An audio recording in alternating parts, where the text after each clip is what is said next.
Canadians are leaving Canada at a record pace. That's what I'm going to be talking about today. Another article out of Better Dwelling. Canadians flee in record volumes, a warning seen only twice before. Canada's first population decline is being blamed on temporary residents leaving. We just got the data on that. Immigration isn't my strong suit. It's hard for me to visualize all of the moving parts when we talk about immigration, but there was a report that showed a bunch of the non-permanent residents, it was like 76,000 of them or 176,000 have bounced out of the country or been kicked out or whatever the situation is. But that's not what this is about. This is about Canadians leaving Canada, people who have citizenship. So it goes on to say, but that overlooks a deeper structural issue, a record outflow of citizens too. StatsCan data shows emigration, the act of citizens or permanent residents relocating abroad, surged in Q3 2025. The unusual record outflow over the past year has only seen anything like this twice in history. Persistent emigration isn't distributed randomly. It's a sign a country is losing its edge. The people leaving tend to be prime-aged workers. A lot of these I have talked to myself. A lot of the listings that are on the MLS right now are people that are bouncing out of the country. I've had a lot of these conversations. I just actually lost this listing, but unfortunately, it was a condo. It was like a guy that was around my age. He like made a bunch of money online, drop shipping or something like that. And he's selling his stuff and he's moving to, I think he said Costa Rica, somewhere out there. Anyways, prime-aged workers in highly coveted fields. The group Canada can least afford to lose. On paper, immigration may seem like a fix. In reality, the same conditions pushing talent out will eventually push those immigrants out as well. So here we are, Canadians leaving Canada.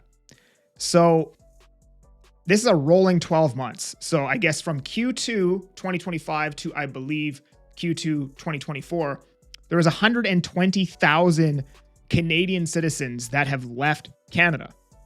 And if you go back, you look, we had this similar thing happen in 2017. And then one other time it was roughly this bad, I guess you could say, was in Q2 1968, where we lost 112,000 Canadians. The country recorded 41,203 immigrants in Q3 2025, up 1% from last year.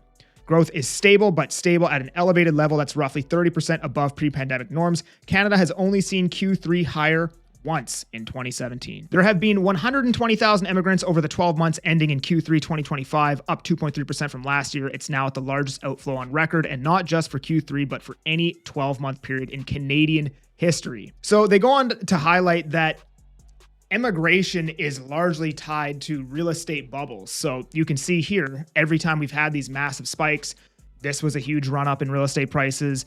This is obviously a huge run up in real estate prices. This was right before 08, another huge run up in real estate prices.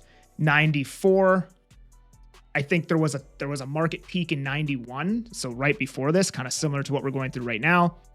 Early 80s, and so on and so forth. Every single time that real estate surges, a bunch of Canadians leave the country. And I remember back here in 2022, like quarter one, basically all of 2022, I was having a lot of conversations with people that were moving to Calgary. It seemed like everybody was moving to Calgary. Well, now the prices in Calgary are probably like 35% higher than what they were back then, maybe even more. Not completely up to date with what's happening in Calgary. So now you don't have that outlet. You can't just like go to Calgary, right? I guess the next step would be Edmonton. But if you don't want to live in Edmonton, and even Edmonton is like more expensive now, the Maritimes are more expensive.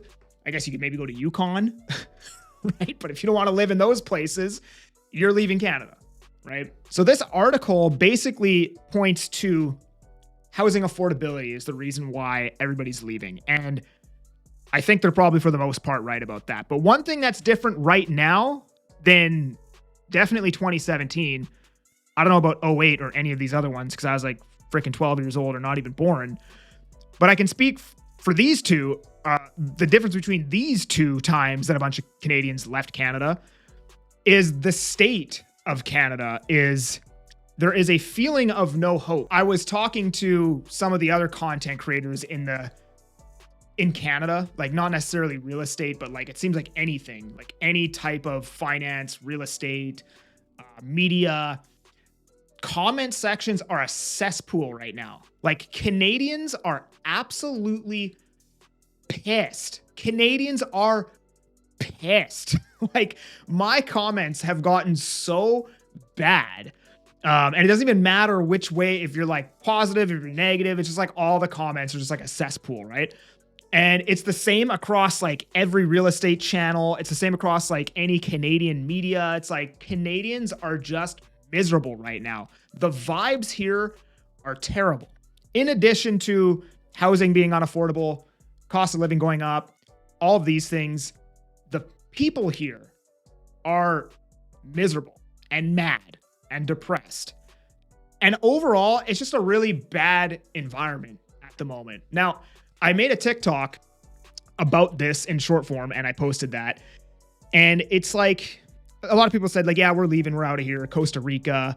I know people were going to Mexico, but even Mexico is like not that cheap anymore. Like the condos are like $300,000 USD. Costa Rica, if I didn't say that one already. Thailand, I've heard a lot. People are going to Thailand. But I'll get a comment and they'll be like, well, if they don't like Canada, then they should leave, right? And I just think this is such a stupid way to look at this problem. Like, can I not criticize? Like, Canada's obviously getting worse, right? If you don't realize that, you're either very stubborn or just completely delusional, right? Canada's obviously getting worse, right? And you should be able to criticize these things. Otherwise, it usually doesn't get better, right? Just because I recognize the fact that Canada, in relation to the last 50 years, sucks currently, doesn't mean that maybe I still want to stay, even though it sucks. Maybe I hope it gets better, right? It's like, oh, like if my wife does something I don't like, that I shouldn't be allowed to tell her? Otherwise, oh, well, then leave. You should just leave then, right? We should be able to criticize and have this discussion without 500 comments telling us to leave the country. But yeah, it's Canada does suck right now, in my opinion. The vibes are very down. People are very miserable. It seems like everybody's having, like, on top of all of this, like some issue in their personal life right now too, like a divorce or somebody's dying, or it's just a lot going on right now, right? But I also think the reality of the situation is that there really isn't many better places to go, right? I know people will argue. They're like, oh, we'll go to Spain, go to Italy, go to Mexico, go to Costa Rica. I don't know.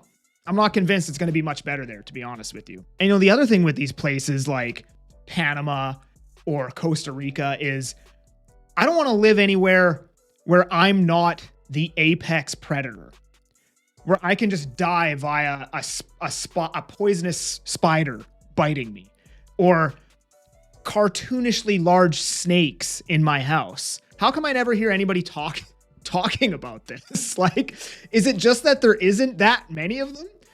Like somebody who's living in Costa Rica who left Canada, can you maybe drop a comment and tell me how often it is that there's like a huge poisonous spider in your immediate vicinity?